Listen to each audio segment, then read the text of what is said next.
Ya, ahí sí. Esta unidad 2 tiene la parte del discurso escatológico de revelación, tiene un componente, es un componente bien específico, bien de estudio, o sea, no escapa un poco totalmente a dos clases. Hay mucha información de por medio, mucha discusión. Entonces, yo lo que voy a hacer en esta clase es mostrarles ciertos puntos fundamentales de análisis y de visualización de este fenómeno, ¿ya? Es un fenómeno que se ve en la práctica concreta y se ve en la teoría, en todos los estudios que han sido avalados y por la discusión que ha sido avalada por eruditos y por especialistas de medios que comentan sobre esto. Entonces, es un tema bien discutible, porque desde qué punto de vista uno puede hablar de que el discurso es escatológico o bien de revelación, y qué influye en eso en la percepción de los auditores. Ya vamos a revisar inmediatamente aquellas definiciones, ya haciéndonos la primera pregunta de qué es lo que es la escatología. Y para eso yo les quiero mostrar una escena muy particular. Si ustedes recuerdan el atentado a las Torres Gemelas en Estados Unidos, lo recuerdan, ¿cierto? Porque fue un hito, es como un hito, más allá de que nuevamente hablemos de cosas de Gringolandia, es un hito fundamental en la historia contemporánea, sobre todo en el siglo XX, porque dejan, muestra, revela, permite que visualicemos las estructuras de poder y cómo se maneja el poder hoy en día. Entonces, desde un punto de vista es trágico por la cantidad de muertes que ocurren, pero es trágico también, y además es trágico por la cantidad de engaños y, mm, y discusión e intereses creados de guerras medias ficticias que se produjeron después de esto. Entonces, hay una escena en que está, en que al presidente de ese entonces, Bush, le avisan del ataque escolar y cuando ella está en un lugar, en un centro Read escolar. this word Miren lo the que fast pasa. way. Get ready. Yes, mad. Get ready. Yeah. Okay, get ready to read the words on this page without making a mistake. When the second plane hit the tower, his chief of staff entered the classroom and told Mr. Bush, the nation is under attack. Count of three, everyone. Not knowing what to do, with no one telling him what to do, Yes, and no Secret Service rushing in to take him to safety, Mr. Bush just sat there and continued to read My Pet Goat with the children.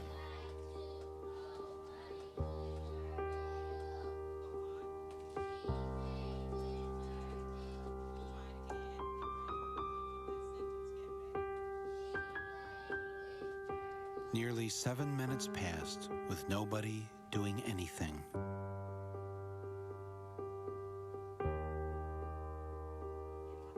As Bush sat in that Florida classroom, was he wondering if maybe he should have shown up to work more often? Should he have held at least one meeting since taking office to discuss the threat of terrorism with his head of counterterrorism? Bueno, ahí lo que se presenta, disculpe que no lo tengo con subtítulos, pero em, lo que ahí se presenta es que se fija la situación del tipo que está sentado, le avisan que las Torres Gemelas han sido atacadas, que se están destruyendo y bueno, ¿y qué hay que hacer? Nada. Y se queda sentado mirando, leyendo, los asesores también, se quedan con cara muy estupefactos. Y ahí viene toda una discusión, porque esa escena es muy evidente que algo está pasando y algo raro está pasando, porque como un presidente de la nación no sale corriendo, no toma las urgencias y las cartas en el asunto. Bueno, esa es una de las evidencias que puso en telejuicio en su momento, en ese año, en ese momento, cuando ocurre el atentado, eh, abre todo una especulación sobre el manejo de ese atentado, de si había sido realmente un autoatentado terrorista o si había sido realmente un atentado planificado que no tuvieron ninguna posibilidad de darse cuenta de qué es lo que pasaba. Tanto así que se ha hablado del mito del 9/11. Los medios de comunicación, diarios, publicaciones, diarios, editoriales prestigiosas a lo largo del mundo y algunas no tanto, empezaron a hablar de esta especie del mito del 9/11. O sea, como cómo se elaboró un relato que fuese coherente internamente para la nación norteamericana, para los estadounidenses, y que fuera coherente para los partidarios de esa potencia. a lo largo del mundo. Y pasaron varios años hasta que se logró generar una discusión que fuera ese más o menos sostenible y de repente, ¡pum!, se desvaneció. ¿Se acuerdan de ese momento? ¿O se acuerdan de la alusión a esa noticia? De lo importante que fue en términos del manejo del discurso. Que se, ¿sí? No, porque yo estaba muy chica o no sé, no existía, no sé, no me acuerdo ni siquiera qué año fue, como que realmente, La mayoría aquí tenía como meses o tal vez un año de edad. Sí, sí, me claro, imagino, entonces no, pero en el colegio lo van a haber comentado en algún momento. Se va a haber comentado, mm, ¿no? bueno, al menos yo ¿No? no lo considero como relevante. Tal vez debería, pero no lo considero como relevante.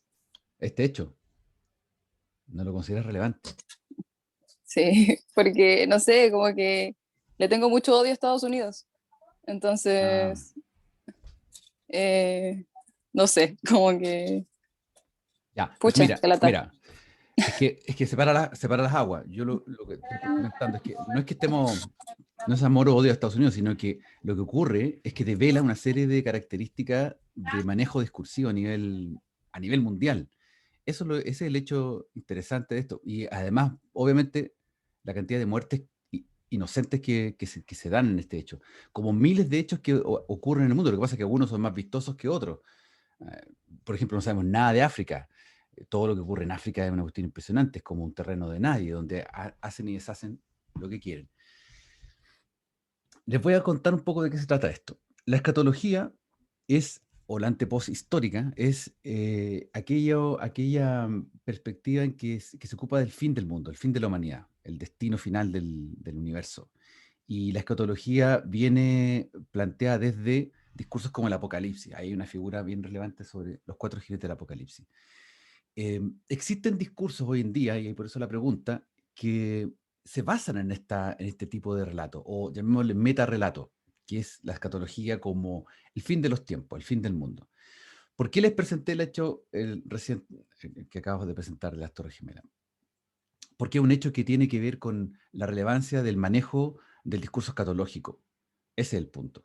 Y hoy día nos encontramos con que hay harta evidencia de manejo de ese recurso para generar efectos en la población. Y ustedes han sido, no sé, víctimas o susceptibles de ese tipo de discurso, a veces sin saberlo, a veces sí con conocimiento, y eso a veces genera mucha rabia, mucha indignación. Entonces vamos a develar un poco de qué se trata eso y cuáles son las características.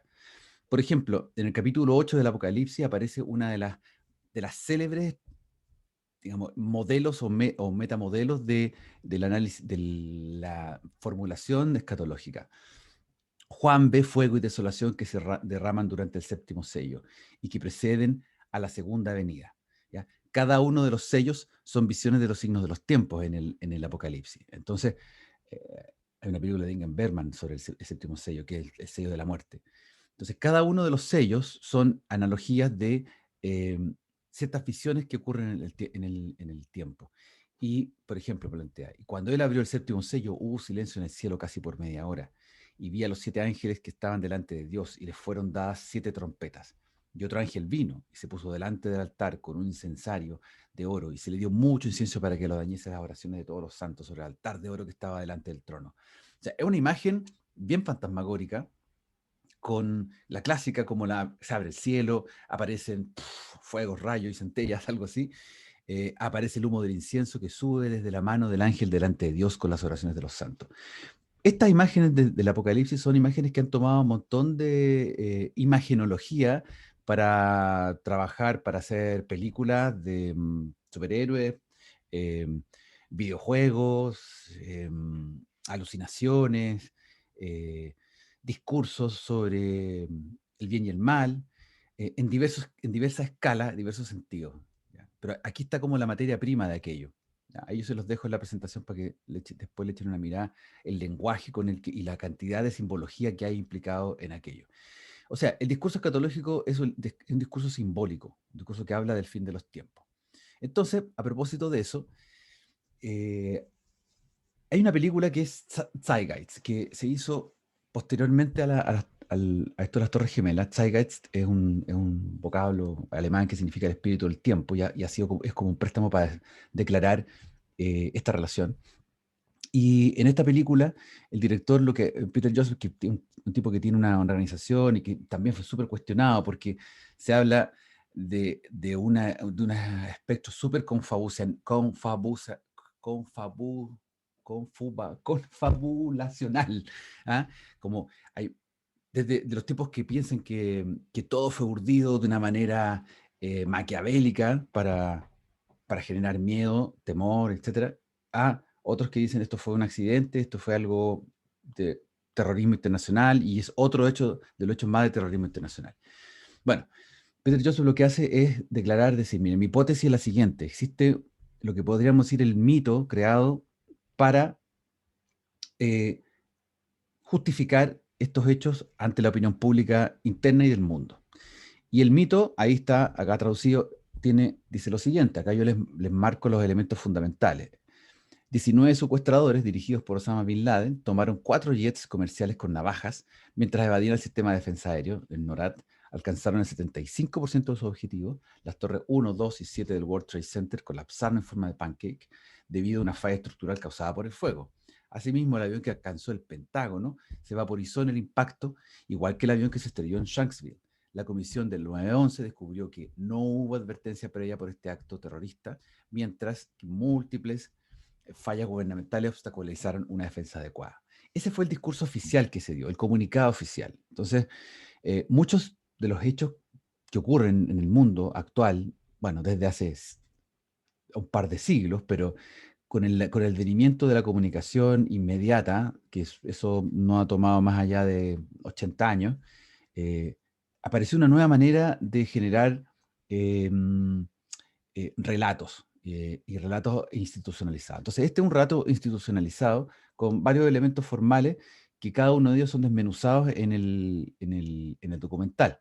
Entonces, yo les voy a mostrar, pero disculpen que si a algunos les da mucha lata esto, pero les voy a mostrar con efecto, nada más que con una visión de investigación, porque somos analistas del discurso, un pedazo de este documento, de nuevo el mito, y aparecen todos estos elementos. Cada uno de estos que aparece acá, marcado, son elementos cuestionables desde el punto de vista de la lógica causa-efecto y de las razones em, que ponen en el discurso en sí, porque los 19 secuestradores, al parecer, no eran 19, al parecer ese listado no era el listado efectivamente que eran la nómina de secuestradores.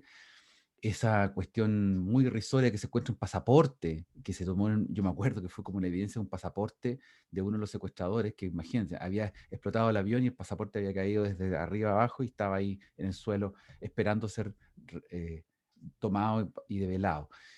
Entonces, hay una serie de elementos que son muy terribles, como por ejemplo los dos aviones que se estrellaron, el que se estrelló en el Pentágono se desapareció, y el de Shanksville también. Yo tengo un amigo que estaba viviendo en Washington en esa época, estaba estudiando, y estaba ahí, y bueno, y estaba muy cerca del Pentágono, y los tomaron a toda la gente y los sacaron por un lado, y no miren para allá, y chao, o sea, fue una cuestión bien extraña que ocurrió. Entonces, yo les pido que vean esta segunda parte completa del documental. Está el link ahí y está también el minuto 38, que es donde parte esta segunda parte. La primera parte del documental, si la quieren ver, entretenida, porque devela cómo la religión, y lo hace de una manera muy sarcástica, pero con datos, de cómo la religión ataca muy claramente a la religión como un creador de mitos y de falsedades. ¿Ya? Hay los que sean más religiosos les va a producir tal vez un choque. Se los recomiendo como un entretenimiento, para ver de qué manera también se conecta con lo que hemos conversado en las clases, pero yo no me puedo meter ahí tanto en profundidad porque no tenemos tiempo. En la segunda parte, que es lo que acabamos de ver, les pido que revisen estas 5 preguntas en términos de poder ir chequeando los hechos que aparecen en el documental versus los elementos simbólicos que aparecen, que son, según cualquier discurso, son los elementos que convencen a la gente. La tercera parte es bien interesante también, y hay un montón de documentales hoy día en Netflix que hablan sobre el poder del dinero, ¿ya? Y tal vez con mejor estética, como ustedes quieran, pero la tercera parte de este documental habla sobre la maquinación de la banca, de cómo todo este tipo de especulaciones y de engaños lo que hacen es generar las excusas para la guerra, para producir más dinero, para enriquecer más a unos que a otros.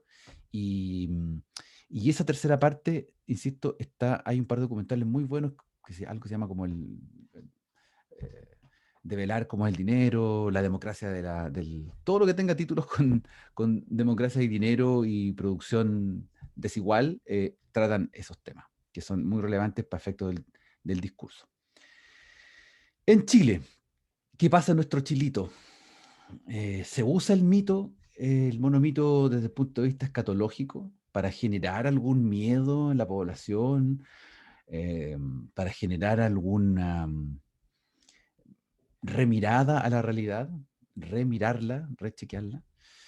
Bueno, lo que vamos a hacer ahora, les voy a mostrar un video de un personaje público que, ojo, por favor, lo que vamos a ver ahora no tiene que ver con la magnitud de la catástrofe de estos personajes norteamericanos, ¿ya?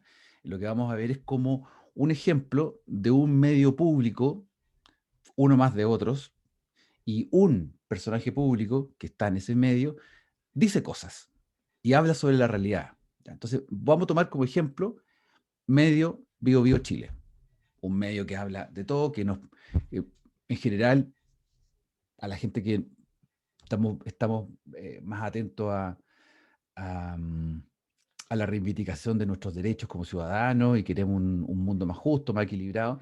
Es un medio que nos satisface porque nos entrega información bastante fidedigna y por ejemplo, se fijan ahí en la nota, aparecen esos tres personajes públicos y va poniendo los datos y los antecedentes de manera bastante lógica u objetiva. Hay un personaje que saca hartas chispas en el medio chileno político, que es Tomás Mochati. Em, En algún momento, bueno, Tomás Mochati es el director de la radio Bio Bio y es un personaje público que eh, tiene amigos y enemigos, como todos los personajes públicos, y sobre todo en el ambiente político. Y él tiene una opinión bien ácida sobre lo que pasa en Chile. Entonces les quiero mostrar un video donde él habla y opina sobre Chile. Ya, a propósito de esto, entonces quiero que piensen de qué manera, tomen nota como de los temas que están ocurriendo ahí, porque es un video que lo vamos a retomar y nos plantean varias interrogantes sobre lo que es el futuro, el presente y futuro de Chile. Chile ha sido siempre un país aislado.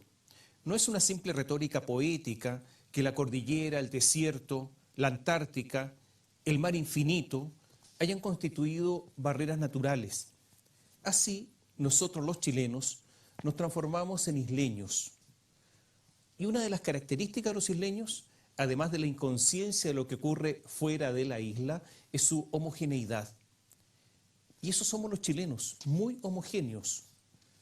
Se lo voy a probar ahora, en este instante. Por ejemplo, si usted habla con un desconocido por teléfono, usted habla alguna banalidad con alguien, cuelga, y yo le pregunto, ¿usted habló con una persona de Arica o de Punta Arenas? No tendrá respuesta, porque personas que han vivido siempre a 4.000 kilómetros de distancia hablan igual.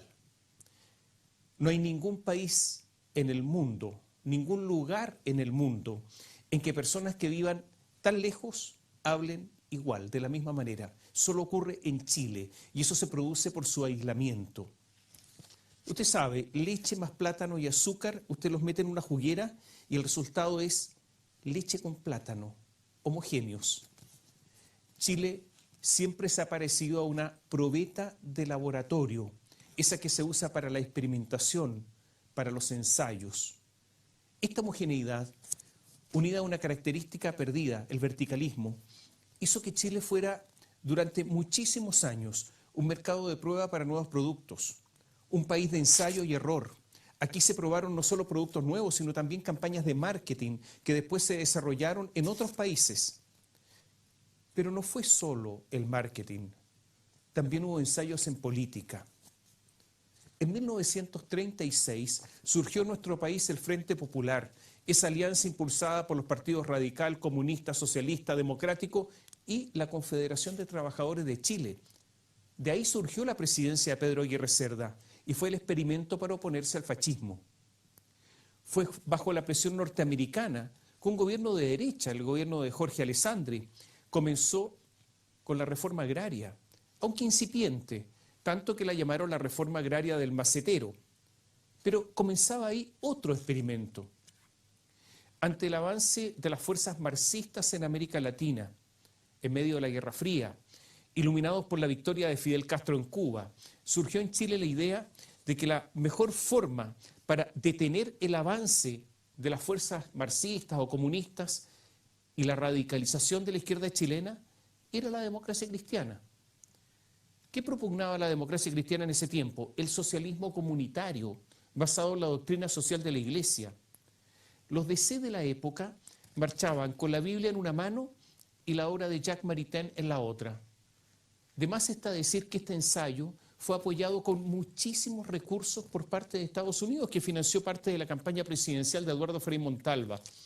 Los DC hicieron una enorme reforma agraria en nuestro país sin pagar en la práctica a los expropiados y sin entregar ningún título de propiedad a los nuevos dueños, porque todo era comunitario, todo se materializaba en los asentamientos campesinos, o sea, un socialismo real en la producción agraria.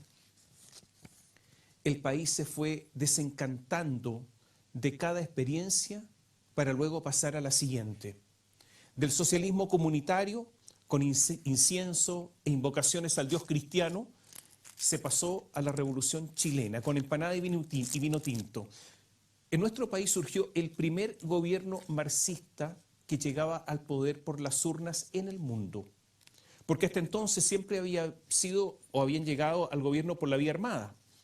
Este civismo de Chile despertó la atención mundial y Salvador Allende se transformó en figura mundial. Esa experiencia que todos estaban mirando fracasó. Y llegó luego el general Pinochet y los Chicago Boys y nuevamente nos sometimos a una prueba. Antes que Margaret Thatcher, fue en Chile donde se implementó el modelo neoliberal. Comenzó en 1975 con Jorge Caguas y duró hasta el 18 de octubre de 2019, hasta el estallido social. Este experimento, que luego ocurrió en muchos países, puso también a Chile en la mira de muchísimos países. Y también los norteamericanos estaban preocupados y los grandes economistas de Chicago miraban esta probeta chilena. El mercado y el crecimiento fueron el motor desarrollista de nuestro país. Con sus luces y sombras, este experimento ahora terminó. Claro, quedan resabios que muestran lo peor. Hace algunos días, la clínica Las Condes presentó una querella en contra de su ex gerente general Freddy Jacial porque, ¿saben qué consiste esto? Porque lo acusan de haber recibido demasiados pacientes FONASA con COVID. Lo acusaron de administración desleal por intentar salvar enfermos de la muerte. O sea, una clínica acusa a su exgerente, acusa a su exgerente por intentar salvar a enfermos de la muerte. Notable es que estos son los últimos estertores del modelo. No sabemos lo que viene. Lo cierto es que el nuevo clivaje es neoliberalismo contra antineoliberalismo. Y ha ganado este último, el antineoliberalismo. En estos días, ahora, hay una intensa actividad diplomática en Santiago. ¿Qué es lo que está ocurriendo? Los extranjeros ven que puede producirse aquí en nuestro país una experiencia nueva.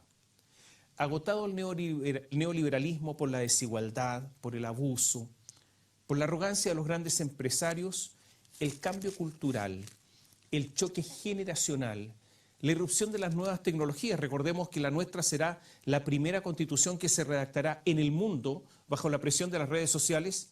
Muchos están atentos a nuestra experiencia que se viene, o sea, a la experiencia de los próximos años.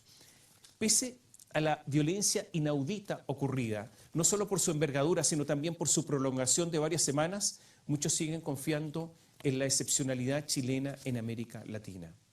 Incluso se olvidan de la violencia que por días castigó a muchos territorios después del terremoto. No solo hubo violencia después de octubre del 2019.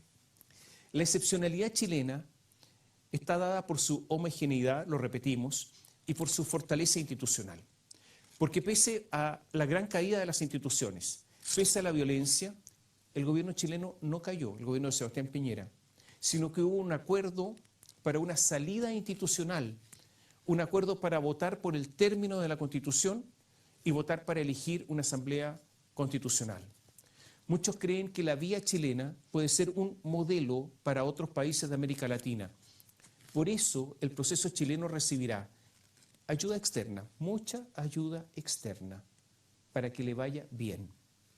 Naturalmente que el camino está repleto de riesgos. Algunos.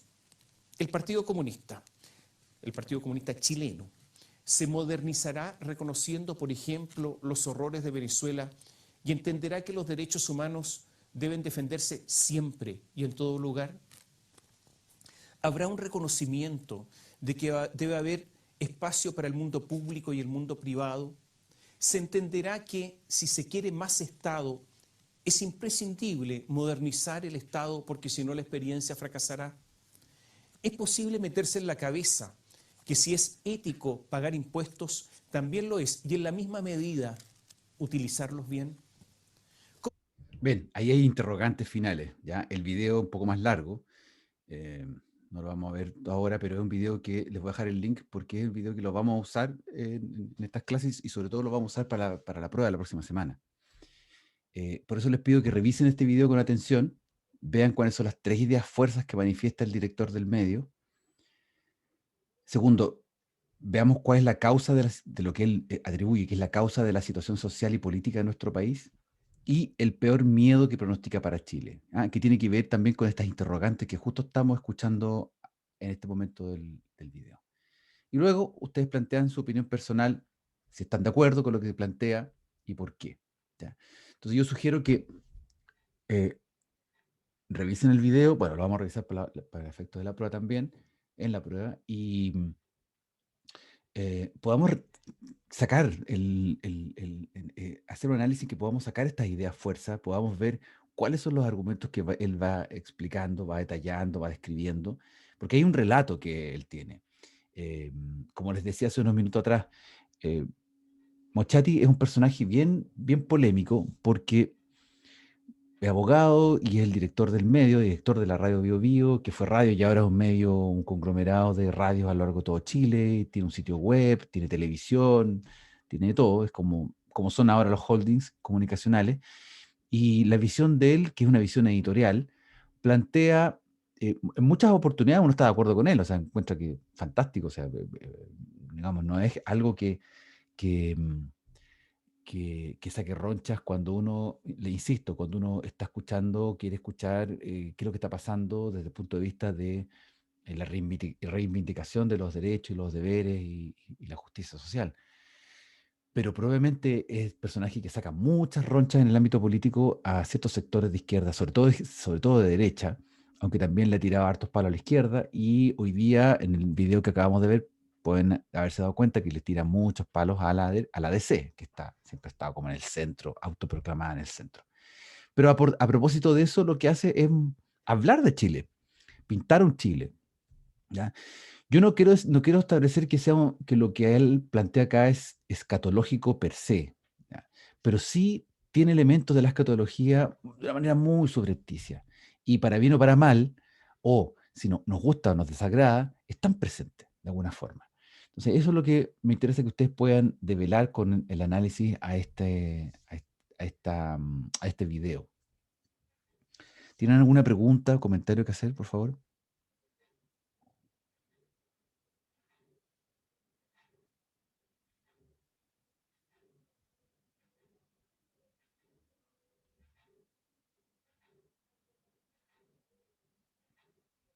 Claro, por fecha es la prueba del lunes, Abigail. Sí. Vamos a terminar de ver el video entonces para que les quede quede claro esa parte. Claro, eso es lo que comenté a Abigail, exactamente. Si tienes alguna duda con respecto a la prueba, el viernes lo podemos comentar. Modernizará reconociendo, por ejemplo, los horrores de... Ahí Es está. imprescindible modernizar el Estado porque si no la experiencia fracasará. Es posible meterse en la cabeza que si es ético pagar impuestos, también lo es, y en la misma medida utilizarlos bien. ¿Cómo solucionar eso de ayudar a quienes lo necesiten, pero resguardando que no haya un desincentivo para buscar trabajo y trabajar finalmente? ¿Se podrá redactar una constitución en la que todos o con la que todos puedan gobernar, o sea, que puedan gobernar con esa norma, con ese cuerpo legal, todos los sectores políticos? Y que esa constitución resguarde libertades, porque las constituciones nacieron primero para resguardar libertades frente al poder y luego para establecer derechos sociales. Se entenderá nuevamente que si se quiere mejorar el nivel de vida y no solo repartir lo existente, es necesario ahorrar, invertir, crecer, como lo hicieron en algún momento países que se admiran, como Suecia, Finlandia y Noruega. En medio de una explosión de derechos anhelados, habrá espacio para el rigor, el esfuerzo, la seriedad y la exigencia en las universidades, en los trabajos para mejorar la productividad. Y esa seriedad ocurrirá en policía, fiscalía, ministerio público, tribunales, donde por excesiva desaprensión hasta se puede decir que se ha caído en muchos casos en la prevaricación. Existirá la conciencia necesaria que el narcotráfico es incompatible con cualquier posibilidad de convivencia democrática y que hasta el momento esa batalla se ha perdido, porque por si alguien lo ha olvidado, el alcalde de San Ramón, Miguel Ángel Aguilera, acusado de estar ligado al narcotráfico y próximo a ser formalizado por enriquecimiento ilícito, cohecho y lavado de dinero, salió reelecto, porque a un 25% de los electores todos esos delitos por los que va a ser formalizado no les importó. En un mundo en que se critica con razón la desigualdad, ¿habrá alguna posibilidad que se pretenda que también los muertos son iguales? Porque amplios sectores políticos de la izquierda, y me refiero hoy a la izquierda, porque en estos momentos detentan muchísimo poder y van a tener muchísimo más en el futuro. Esa izquierda ha tenido un silencio agotador ante los asesinatos del policía Luis Morales Balcázar, el PDI que murió en Temucucuí, ha sido asesinado, y de los carabineros Eugenio Naín y recientemente Francisco Benavides. El silencio ha sido tremendo. Son todos estos escollos grandes, de dimensiones tales que si no se superan, habrá una experiencia fallida. Lo más probable es que el próximo presidente sea de la izquierda y que la derecha tenga la próxima elección presidencial perdida. El poder de la izquierda, con presidencia, Congreso y Asamblea Constitucional en sus manos, será enorme, casi sin contrapeso, pero también con instituciones que están de su lado, como el Ministerio Público, en buena parte, y también buena parte de los tribunales. Su responsabilidad será tan grande como su poder. Ya no se podrá achacar nada a la derecha. Este será el nuevo experimento chileno. Naturalmente que todo puede naufragar si no logran dominar la economía y asegurar el nivel de vida que hoy existe.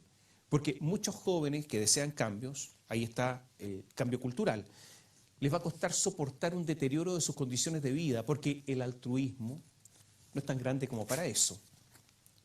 Da la impresión que el desarrollo tecnológico, que ha sido exponencial en los últimos años, ha hecho que el tiempo pase más rápido, como si todo fuera una película en cámara rápida, en cámara acelerada.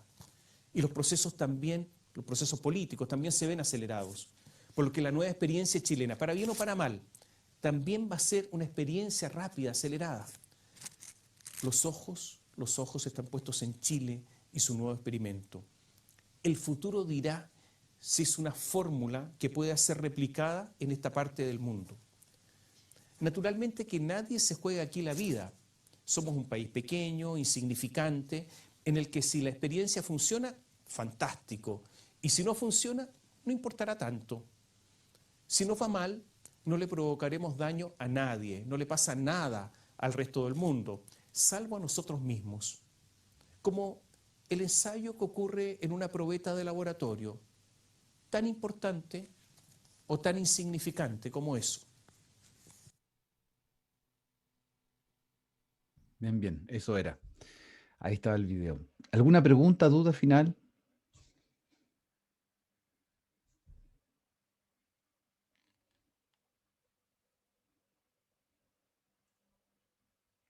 Profe, ¿cuándo salió este video? ¿Cómo? ¿Cómo? ¿Cuándo salió este video? ¿Cuándo salió? Sí. ¿Cuándo salió? Hace unos días atrás, un par de días atrás. Se ¿Será está el cambiando. viernes? ¿Viernes o sábado? Puede haber sido. Ahí voy a mandar el link con la fecha. Lo voy a poner aquí en la presentación también, para que lo tengan. No lo puse en la presentación, lo voy a poner. Ya, también voy a agregar aquí lo que les acabo de escribir en el chat, para que tengan la visión completa de lo que, hacia dónde quiero que vayan. Ya, repito, este es un material de análisis y es lo que vamos a hacer durante el avance del curso. Uno analiza la realidad y en la realidad nos encontramos con cuestiones que no son tan caricaturescas, que no son tan blanco y negro y son medio mezclados. Entonces, este es un buen ejemplo de un personaje público que a través de un medio habla y establece un discurso y uno tiene que develar cuál es el discurso que hay detrás, qué es lo que está queriendo decir. Puede que nos encante, puede que no, pero hay que ver cuáles son esos elementos.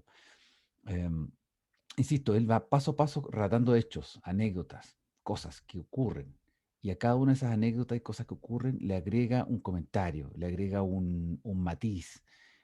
Busca justificar, por ejemplo, con algún relato histórico, alguna fecha histórica, algún hecho histórico que tenga que ver con lo que él va contando, va diciendo. O sea, va generando hechos y garantías a partir de ciertos hechos históricos y va entregando afirmaciones que él las hace pasar como ciertas.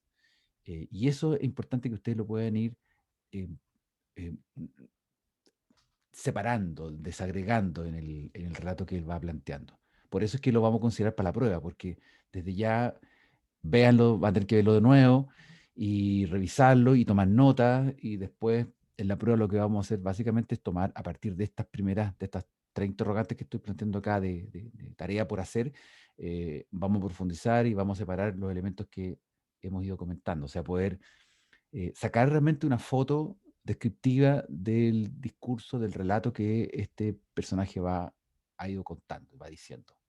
Porque es algo que él va hablando de Chile, de lo que a él le parece que Chile es hoy y hacia dónde va Chile. ¿Ya? Bien, eso es todo por hoy. Espero que tengan una muy buena semana, ánimo, fuerza y nos estamos viendo prontamente en otra clase. ¿Ya? Que estén muy bien. Chao. Igual usted, profe, nos vemos. Gracias, Chao, chao. profe. Chao, profe.